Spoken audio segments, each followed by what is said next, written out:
This is Inside the BFA, the official podcast of the Balloon Federation of America.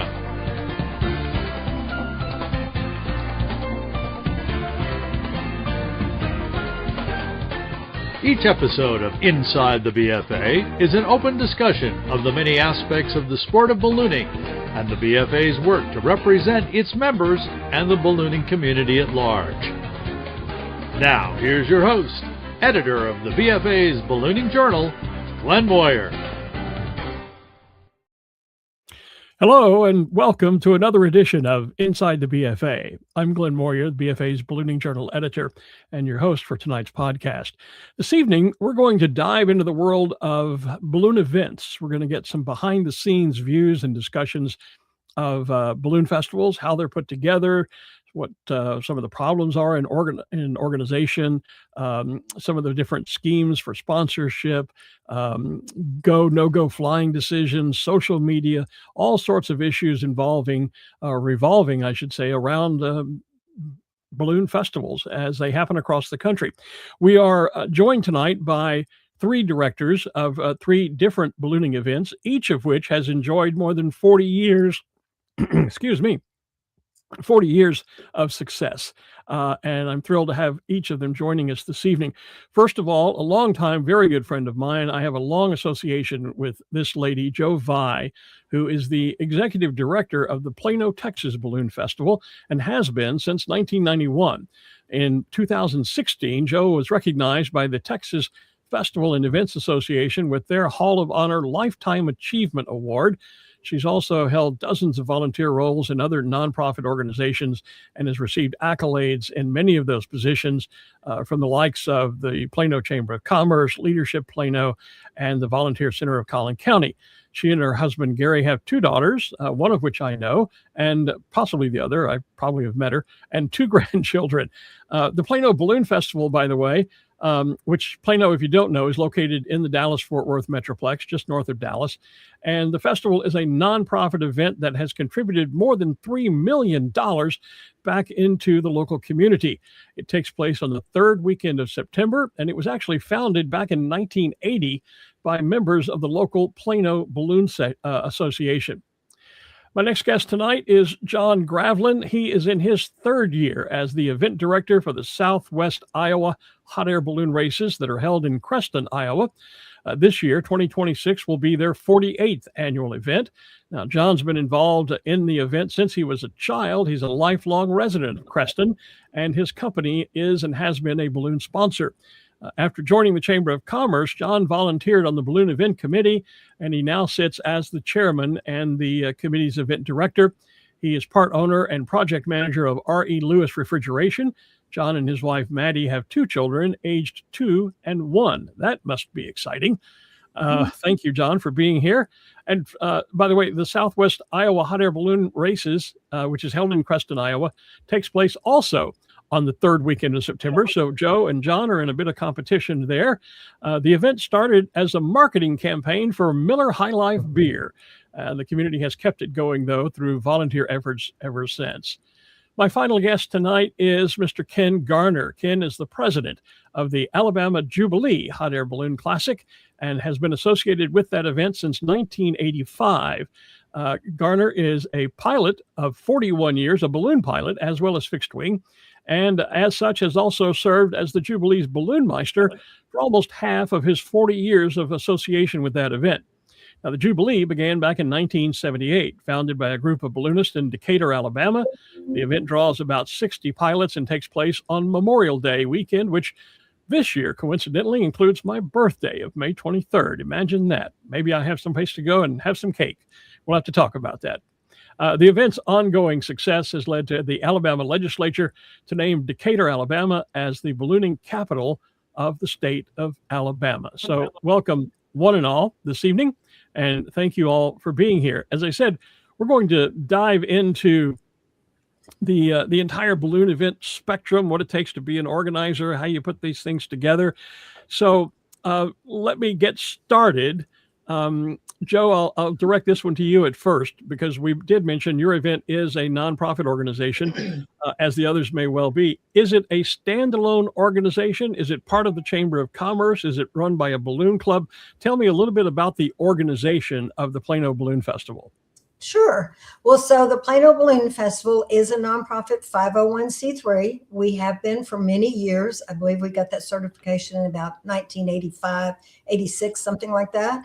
And so I'm the executive director. I work for a board of directors, and that board of directors is closely involved in that event over the course of the weekend. They pull over 50 hours of time over the course of the weekend for the festival.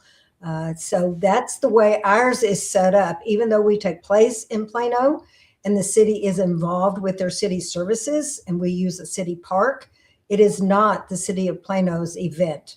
It is our event as a nonprofit organization, which has been great to be able to put that money back into our community over the years. You mentioned it, over $3 million we generated back into the nonprofit who participated at the event.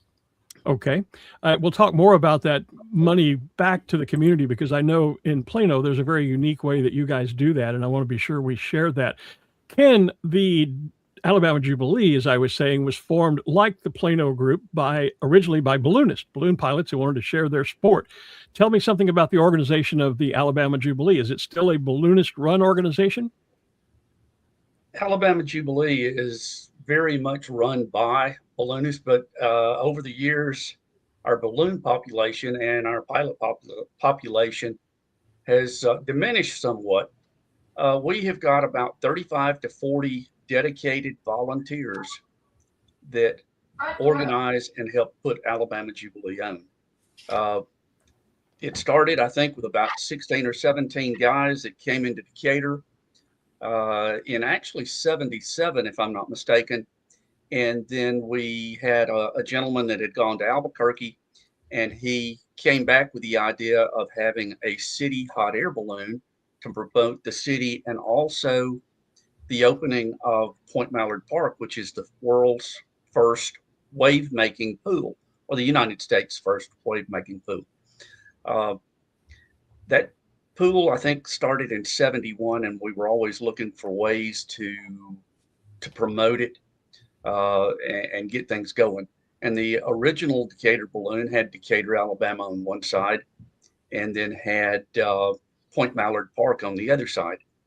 But we've got, like I said, about 35 to 40 dedicated volunteers that we do everything from pick up the field on Monday morning to set the field up, run other volunteers back and forth across the field.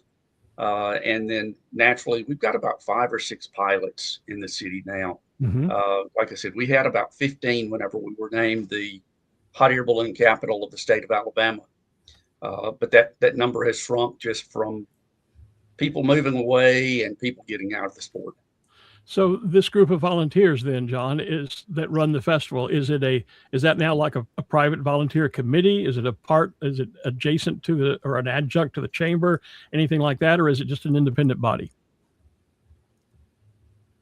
I'm sorry, did I say John? I meant Ken. Okay. Sorry. We're an independent entity. We are incorporated, and we solicit funds to put the event on. And then we try and promote the city of Decatur the best we can like that. Okay. But we are all volunteers. We have nobody that gets paid. Well, they did up my pay a couple of years ago. They gave me 2 T-shirts and a pen and any food that I got, because they got tired of me wearing a dirty T-shirt the second day of the event. There you go. All right. John, I'll come over to you now so that we can have a clear understanding of the type of events we're talking about. Tell us a little something about the organization of your event.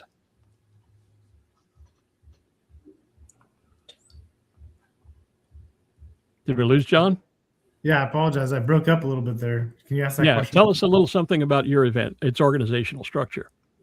Yeah, so currently we're underneath the local Chamber of Commerce, and a group of volunteers have made up the committee for as long as I know, the last 20 years at least. Like I said,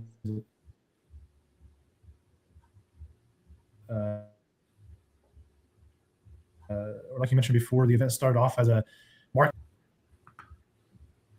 Can you guys hear me? Yeah, you're breaking up. We're having some Wi-Fi connection issues there, John.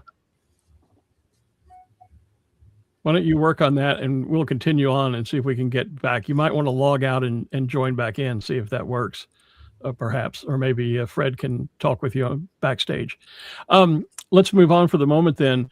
I know you said, Ken, that you've been the Balloonmeister event for many years as well. Joe, you're not a balloonist. So my question that I think a lot of organizers will want to know, that who are not balloonists, when it comes to the flying decisions, the go, no go, I know the Plano Festival has a great balloon operations staff. How much are you involved in the go, no go flight decisions, and how much do you rely on your Balloonmeister and their staff to make those decisions and run that part of the event? Well, so as you well know, but I'm going to do a little commercial for. Sure. So the whole process is Pat Cannon has been our Balloonmeister off and on for as many years as I can remember. He's a well-accomplished Balloonmeister. And so we have a committee, a person on our board, and she is the balloon ops coordinator. And so she interfaces with the recruiting of the balloons, with what takes place on site. That is a joint effort between her name is Amy Leone, between her and Pat and the safety committee and everybody that's involved in that part of it. And so because I'm not a balloonist, I am an event organizer, I leave those decisions to them. They keep me informed because it impacts social media, it impacts the crowd that's sitting there. We know what's going on, but I am not typically part of that discussion, okay, because it's being organized and run by those people that have those skill sets. Right. It's And not me. Ken, I'm sorry, Joe. Ken, you're a bit different, I would guess, because you do have the ballooning experience. You have been the Balloonmeister, but in your role as president, do you get actively involved in the go, no go decisions, the ballooning decisions? Yes, we do. If there's any questionable weather, if the winds are a little bit stiffer than what we like, we will actually call kind of a Balloonmeister board meeting, where some of our older pilots, myself, possibly Dave Sullivan if he is there, and then we'll have a younger pilot that will call into our meeting and discuss the weather and say, okay, guys, how do you feel about this?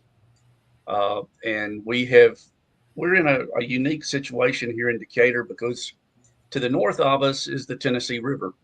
And if we fly due north, we've got 2 miles of water we've got to get over. If the winds are going down the river or up the river, you're kind of, as the old saying goes, you're up the creek. Yeah. So we've got to watch that. So we're real cautious about how we let people fly.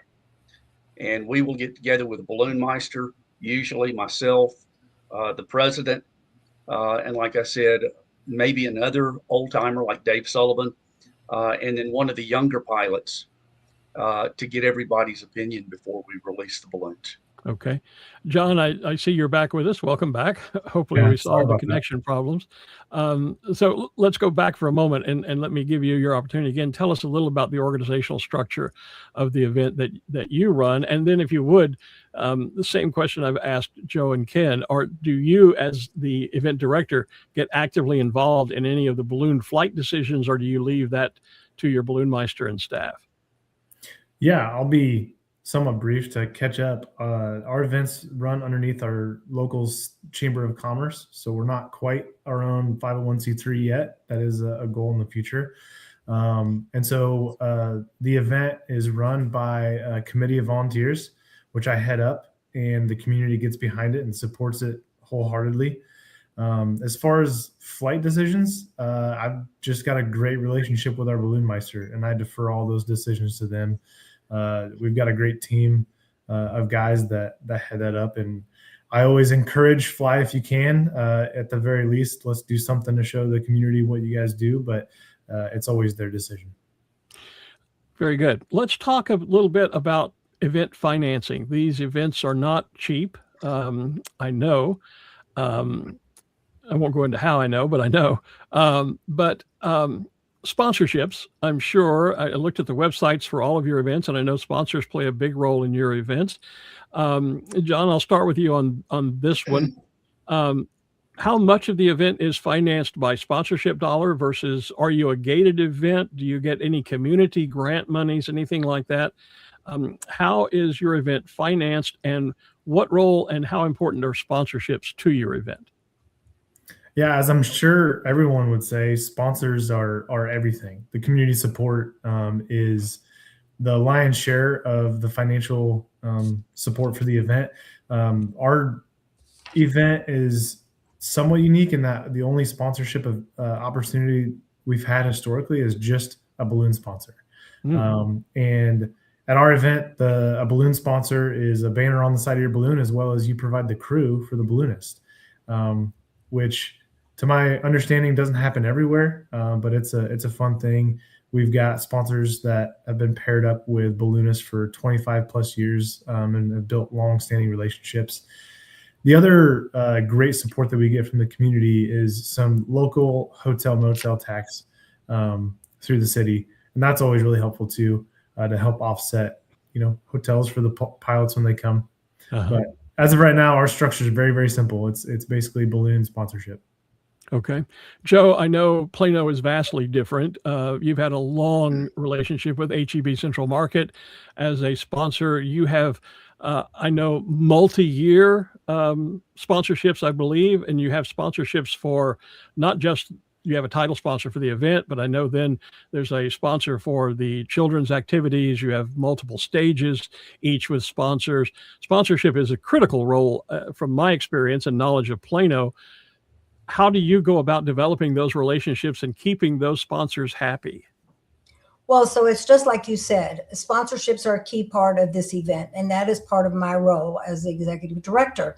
The goal is to have some that love you and want to stay with you for many years. And we have that. We have that with RE/MAX. RE/MAX has been with us.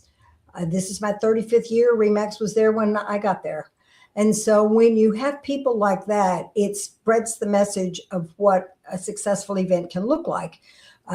Totally for us last year in 2025, I had 41 sponsors. They pay a marketing fee because it's not a donation to the Plano Balloon Festival. They are receiving something in return. They are receiving a booth at the event. Based on how much they're willing to pay, they are branded on something. So the way our levels work, you've already mentioned, HEB Central Market is the title sponsor. They are listed on everything. When we answer the phone, we say HEB Central Market Plano Balloon Festival. So their position and their coverage and their promotion level is very high. It goes down the scale to a branding level. That's actually where RE/MAX is, and they have been there forever. That means they have exclusivity, as does the title sponsor. So I'm not going to have another real estate company to come in because RE/MAX is there. Not counting the fact that they have 1 to 2 balloons there all the time, but they have exclusivity for their category. It goes on down to presenting level, so that means their name's going to be on something. And so it just, the next level down includes prime location. All of these people that participate are there because they want to get in front of our crowd, which over the expanse of the 4 days is over 100,000 people. And they are interested in being a sponsor to do that. And if they're going to be on site with a booth, whether they provide their own logo tent or we provide their tent, they have to join us as a sponsor. And it's been like that since I took this over in 1991. Much, much smaller then, a lot less expensive, but we've also grown it from the size it was to this really large event. In all transparency, I have a long running association with the Plano Balloon Festival. I was, as we were discussing off stage earlier, I was actually a vice chairman of the event back in the 1980s. I was media director for a few years. I actually helped write the very first sponsorship proposals or packages, because it used to be that when you were were a sponsor in the early days at Plano, basically, as John was saying, you were a balloon sponsor and you got a balloon ride for either one or two people and you got a basket banner and that was it. And so then we said, well, we're going to do a storefront poster and put your name on the poster and we're going to do this. So we started coming up with ideas of how do you market and provide value to the sponsor for the dollars that they're paying. And I know, Joe, the Plano Festival does an extraordinary job of that. Let's talk about volunteers. No event can run without volunteers. Ken, you talked about you have a volunteer committee of 35, but what about just for people to put up tents, pick up trash, et cetera, et cetera, et cetera? Do you have a larger group of volunteers that help manage the event? Well, we've got a few that actually come out and help on a part-time committee basis, I guess you could say. We actually use a company that comes out and puts up all of our tents. That they're paid for that, so we don't have to do any of that. One of the things we do is we sell tickets for our food vendors and drink vendors, and we've got about 8 or 10 volunteers that will come in besides the committee to help us do that. Volunteering is not as easy to get people to do now, seems like, as what it used to be. We've had some churches come in for a little while and then they will leave and go somewhere else. But mainly, if you really get down to it, we've got those 35 to 40 true volunteers that some of them will sit in the ticket booth 4 or 5 hours at a time and then get up, go somewhere for a little bit and come back and join the ticket booth one more time and stay. So we're pretty much the committee. Okay. John, what about you? What's your volunteer status? How do you recruit volunteers? You said that in your balloon sponsorship, the sponsor has to provide the crew. A lot of times those are volunteers that pilots have to find or events find for the pilots. What's your volunteer status like at your event there? And how do you recruit those people when you need volunteers? Yeah. A lot of it's just the allure of hot air ballooning. Everybody wants to feel like they're on the inside behind the curtain in VIP status. So we get a lot of volunteerism through the sponsorships. We never have a problem with balloonists getting crew. The other thing is we have a great small community. We've got a little community college. We have different sports teams, like the golf team comes out and takes money for parking, helps direct for parking. The local FFA chapter helps sell apparel for us.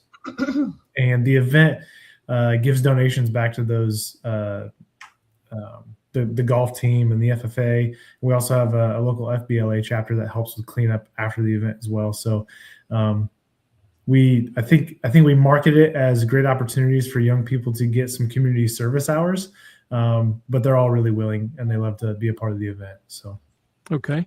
And social media, another hot topic these days, has been for a while now. It can be a boon. It's a great means of marketing and promoting your event.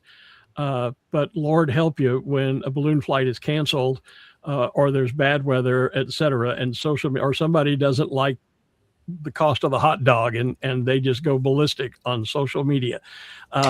Joe, how important is social media to your marketing? But more importantly, how do you and your staff deal with the noise of social media when there is that event cancellation or that disgruntled customer who wants to let the world know how they were mistreated?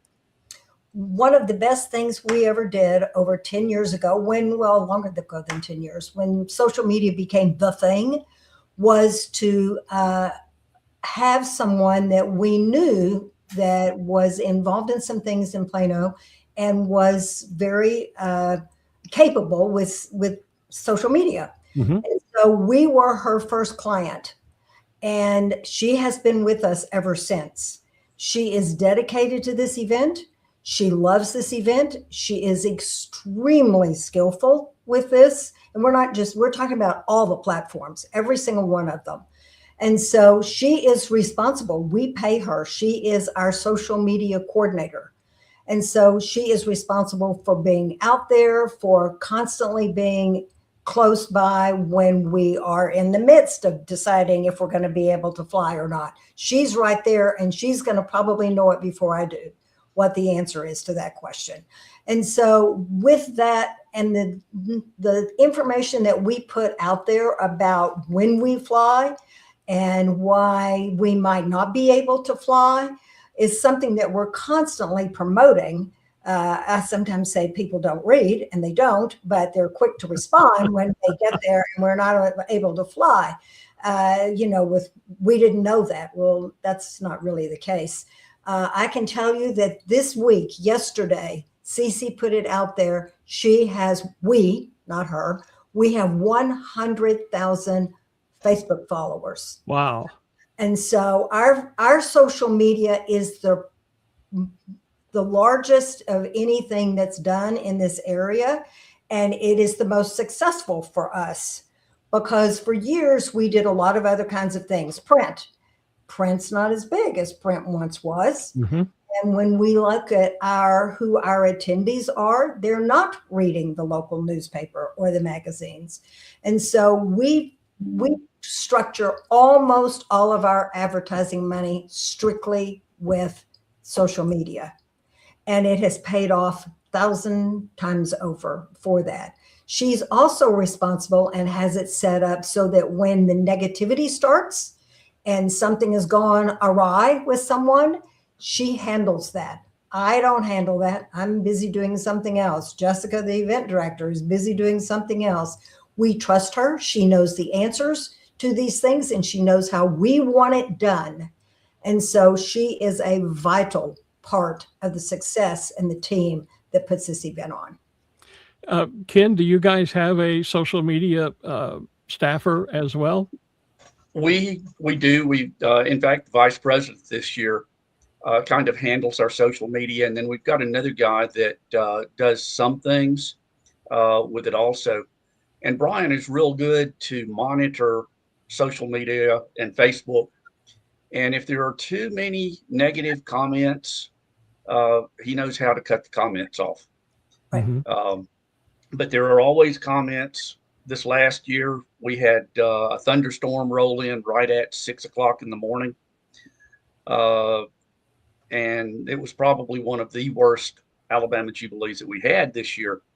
And as I was sitting there in the tent, there was a lady that was pushing her stroller up through the field with water coming up around the wheels. And she said, well, I thought there were supposed to be balloons. Why aren't there balloons here? So how many times have we seen that? Yeah. But yeah, we've got a social media presence on Facebook and also on Twitter. And we try and let people know what is going on. And if we cancel a race or an event, we let people know on those venues and try and get the word out like that. Well, your example, Ken, brings us to the next subject, really, and that's weather. We know that ballooning events are absolutely weather dependent. And as Joe so eloquently said, people don't read. I would argue sometimes they read, they just don't comprehend. But John, because an event is weather dependent, how do you and your group go about communicating first that ballooning is very weather dependent, and then to your audience, your crowd, your spectators, how do you address when the weather is a bit iffy, when you may not get to fly? How much communication is involved in your event around weather? Yeah, it's really everything, right? Good communication covers a multitude of sins, right? So yeah, we have it on the radio. We have a Facebook page. I'm learning so much from Joe right now. I'm taking notes whenever I can. But yeah, it's everything. You're never going to have people understand 100%. There are people who are just not going to understand, and you're going to you're not letting them down. It's out of your control, but the best thing you can do is communicate it. And yeah, I grew up with 9 siblings, so I've got thick skin, so the comments don't bother me any, but the rest of the committee members aren't the same, right? Some people get more upset than others. What I like to do is when people get really pointed to the point where they send direct messages or things of that sort, I like to just invite them on the committee.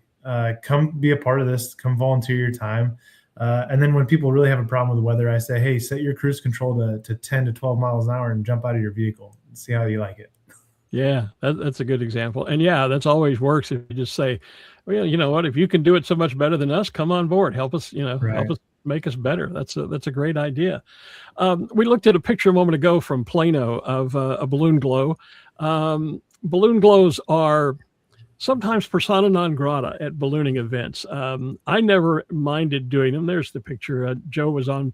That's my announcing stage there at Albuquerque at Plano, and Joe brings VIPs up there a lot of times for photo ops during the balloon glow.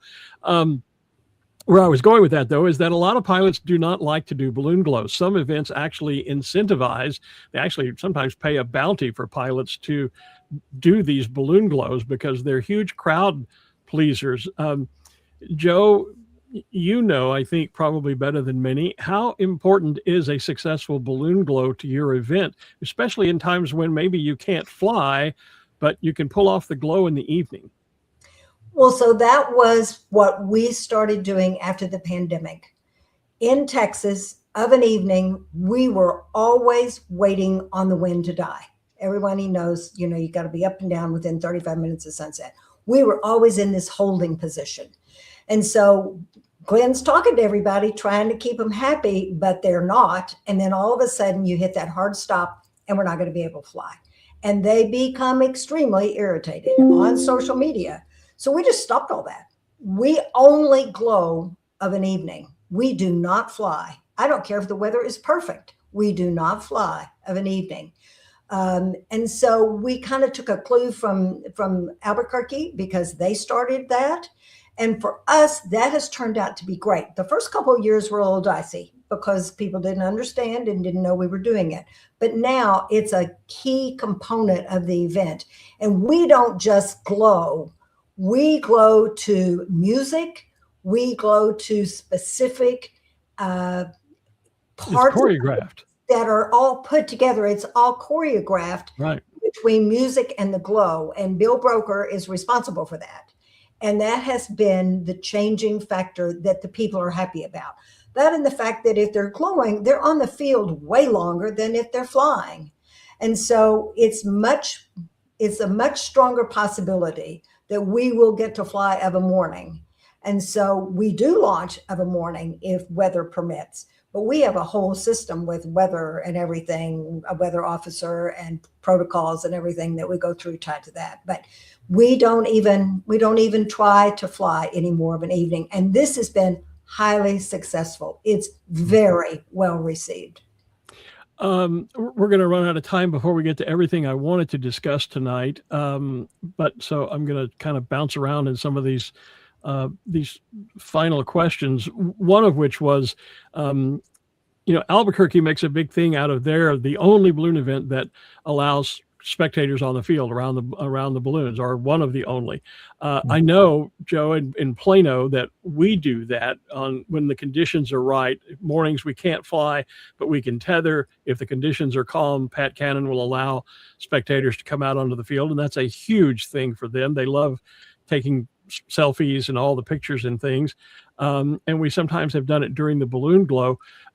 John and Ken, in your events, are there circumstances, are your spectators kept behind a crowd line all the time, or are they allowed to get out and mingle? Ken, I'll go to you first with that. Looks like there's some people in the crowd right there, actually. Yeah, all the crowd is welcome to come out and mingle among the balloons, talk to the pilots, and enjoy the event the best they can. In fact, there's a lot of pilots that if a crowd member is standing there and oohing and awing over the balloon, he'll drag them up, put them to work. Let them get their hands on the balloon and show them what ballooning is all about. So we don't have any crowd line at all during the event. It's a free roam event, and we're also a free admission event. So we don't have a gate fee or anything like that. Right. Okay. And John, what about you? Crowds and balloons, how do they mingle?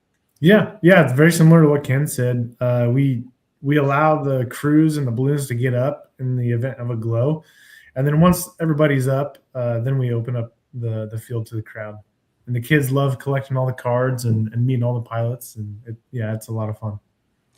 Final couple of questions as we're running out of time here this evening. Let me go around the horn. I'll start with you, John, this time around. And what is it that you wish balloon pilots and crew appreciated more about the job that you have to do, that you and your committee have to do? What are they not so appreciative? What do you think they should be a little more thankful or appreciative of? That's a good question. I spend my time trying to serve the balloonists so that more and more come. I never really think about what they can do for me. Most of it, I think, is just crowd engagement, which I would say as a whole, they do a really great job of already. But I would love to see, for our event specifically, getting more pilots here to do demonstrations at the schools, things like that. And so I think more appreciation for what it takes to get the community really engaged. That's an area I wanted to get into. We should do this again because there are a lot of things on my questions list we're not getting to this evening. Ken, from your perspective, you're a balloonist and an event organizer. What's the one thing you think balloonists should be a little more appreciative of? Well, that's really a hard question. I do it because I love it. And I'm not the type that I want any glory from it, so to say. But I really do wish that the balloonists that have not ever helped with an event actually organized it and put it on. I wish they would say thank you just a little bit more to the committee, to the guys that are actually out there from Thursday morning at 4 o'clock, 5 o'clock in the morning, getting the field ready. And then whenever we pick the field up on Monday afterwards, the appreciation to the committee would go a long way. And I know we've got guys that do that, but until you've been a part of an event of this nature, it's really hard for you to know how much work is done raising the money and organize the event, getting the entertainment, making sure everything goes as right as we can get it. All right, Joe, your chance. What's something balloonists should be a little more appreciative of about the job you and your staff do? Well, I agree with Ken. I mean, we do this because it's our passion. Jessica and I do, and the board as well. But I think it comes down to the balloonists show up gladly. Hope, we're happy they're there. But we've spent 7 days setting up a park that has no infrastructure to it. And so an event that draws 100,000 people, we have mega power, tents, hundreds of tents, and the whole process, they never see it, except the local people that fly from there, but they never see it as a barren piece of land. And so when we put all of this together and the team that works on that, it's like you don't really want them. You want them to know, but you don't. It's like you eat sausage because you like it. You don't want to watch them make it. Well, that's the way we feel about this event. Our goal is this is all done. This is all perfect when you show up. The balloonist, the crowds, the volunteers, everything about it, we want it to be just perfectly laid out. And we work many, many hours to make that happen, not including what we're doing all the rest of the time all year, but just in that 7 days. But that's okay, because it, again, is like, that's behind the scene. It is the scene, but they don't necessarily need to know what all goes into putting all of that together. We're happy they're there. We're happy they've given us their time. They've brought their balloon. They're going to put on a show for all these people. And that's their job. This other part is our job. And so we don't look, we're happy that they like our turkey legs. Okay, great. That's one of our vendors. I mean, whatever. It's just for us, this is what we do for the city and for the community.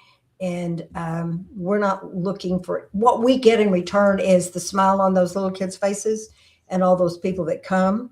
And the people that post positive, nice things about it, 100,000 of them on Facebook. So that's why this is a successful event. And we're not looking for, we're looking for exactly what the balloonists come and do. So, Joe, there's nothing as satisfying as seeing two little kids stand there pointing at a balloon and jumping up and down, and the biggest smile on their face that you can see. That, if I can see that, that makes the entire Jubilee worth it to me. Right there with you, Ken. Agree with you, Ken, and I'm sure John does too. That is what we do it for. I was there were a couple of things I wanted to get to. I wanted to talk about building community spirit, but clearly, and support, but clearly all of you with your events now well into your 40s have accomplished that goal. We can perhaps do this again at some time and talk about that.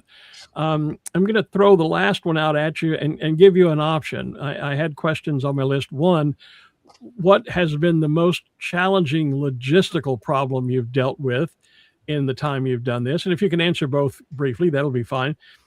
Joe, I think back to the time not too many years ago when the balloon field was flooded. Literally, it became a lake, and they were rescuing animals from the SPCA adoption tent.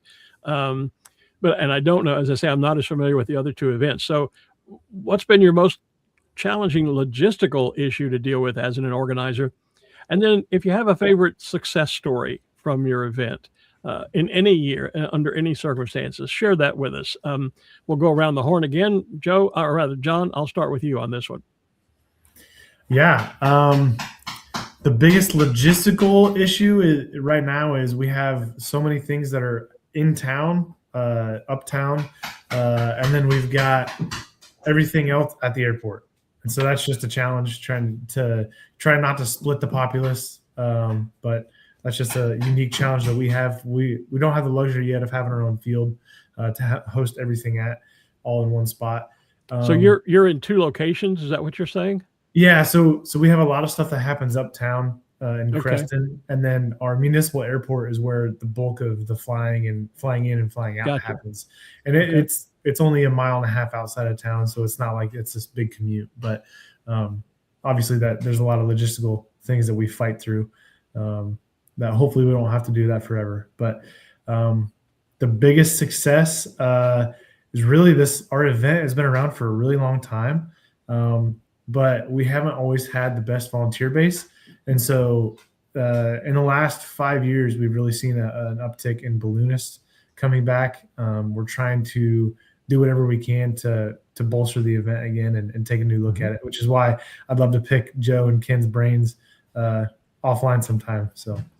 Well, you should come to the next BFA Balloon Symposium. Joe hosted that the first year in Plano, and it's for event organizers to come and learn from other event organizers. We'll make sure that you know when the next one's coming up. Ken, biggest logistical challenge you've seen, and give me a success story. Ooh, probably the biggest that we have is getting the crowd in and out. We've got a 2-lane road coming around the park there. Very limited parking, so we're having to hire buses to get people in and out of the event a lot of times. Now, the biggest thing that I've had happen that I guess I could also call it a success story because of what happened. I got a phone call. We've got our own fueling system. I got a phone call, Ken, we need you out here now. I got out there and our propane pump had quit. It had burned up. Saturday morning, right after the first event, the last guy had come up there and the pump went out. So have you ever tried to get a propane pump on a Saturday, a holiday weekend? And what do you do? I sat down and practically cried right there by the fuel line. But we managed it. I got a hold of my propane guy and he said, well, I think I've got one that will fit your pump on my pump at the store.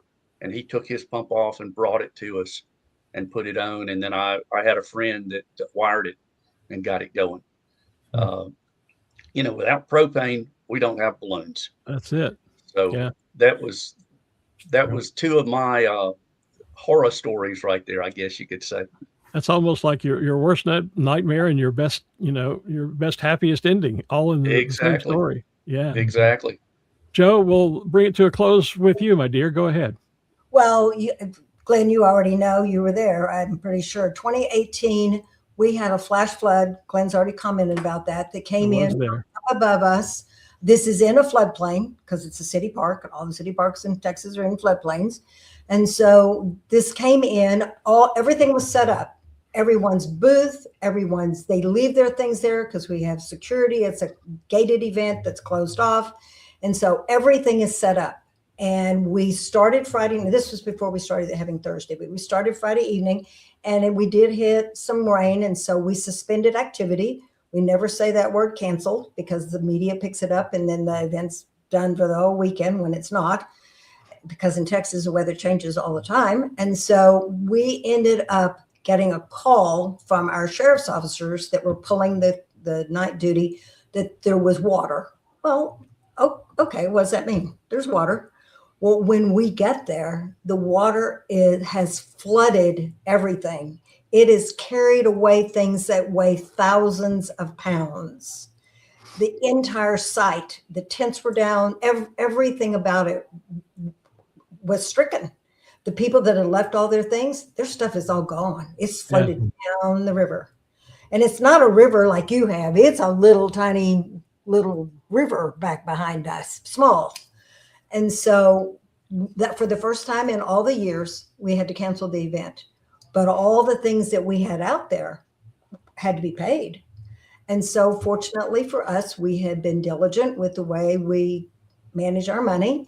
And so the terrible thing was the flood and the people that lost their things and all. The positive thing about it is that we had enough money to start the next year.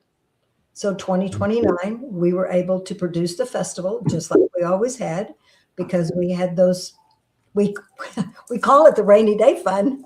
We had those things that would allow us to begin to start over in some ways. Wow. With it. And so it was catastrophic. We had purchased rain insurance, which made a big difference. But it was a catastrophic event. They keep saying it's a 100-year flood. I feel certain I won't be around when it floods the next time. Plus, the city went in and made some modifications to it as well. But yeah, for people who don't know that park, it's a bit like a bowl where the balloons launch from. And I wish we had gotten pictures of that, because I remember it was like it turned into a lake. It did. Where there was no lake. It was incredible. Wow. It was incredible. A great success story. Coming back from that, I'm sure was a success, but do you have a greater success story? That for us is the success story. I mean, the fact that we had the funding in-house to do the next year. Survive that. Yes, because all those sponsors that had participated, they didn't get anybody that came up to their booth. Well, and so to repay those people was a little bit. That's one of those areas that we didn't get into tonight. Maybe we can do this again. And that is, when that happens, you run the risk of losing sponsors. I've been an event organizer. I've been there when the event gets rained out, and you go back to those sponsors next year saying, I need another $1,000 for this and $5,000 for that. And they go, well, I got nothing for my money last year. Why should I come back and give you more money this year? That is a real battle that, as organizers, I know each of you has dealt with. We're completely well over time that we normally run these, so it remains only for me to say thank you, Joe and Ken and John, for joining us tonight, for sharing your expertise. I'd love to get together and do this again. I'm sure any and all of you are available for other event organizers that want to reach out and share your expertise, balloonist as well. I think it's sometimes we as balloonists, I know, putting my pilot hat on now, when you go to an event, you expect this, you expect that, and we really don't sometimes appreciate how much effort and time and work goes in behind the scenes to provide this opportunity that we have at balloon events for us to go and fly and share our sport and enjoy ourselves. And so on behalf of all the balloonists and the events that I've been to, thank you all for the job that you do, and congratulations on your events that I know are all tremendously successful. That's going to wrap it up for this evening, folks. Again, my thanks to Joe and Ken and John for being with us tonight. We hope you've enjoyed this discussion and gotten a little insight into the behind the scenes of organizing a ballooning event. Surely there are topics and discussions and subjects we could get into that we did not. And so perhaps we will do this again at some point in the future. Remember, Inside the BFA is on the first Tuesday of every month at 6:30 p.m. Central, and then it is archived on our YouTube channel. You can watch it on demand if you missed the live stream. Thanks so much for joining us again this evening, and we will see you next month with another edition of Inside the BFA. Good night. Thank you for viewing this episode of Inside the BFA. Membership in the Balloon Federation of America is your entry into the sport of ballooning, whether you're a pilot, crew, or an enthusiast. Everyone is welcome inside the BFA. For more information, see our website at www.bfa.net.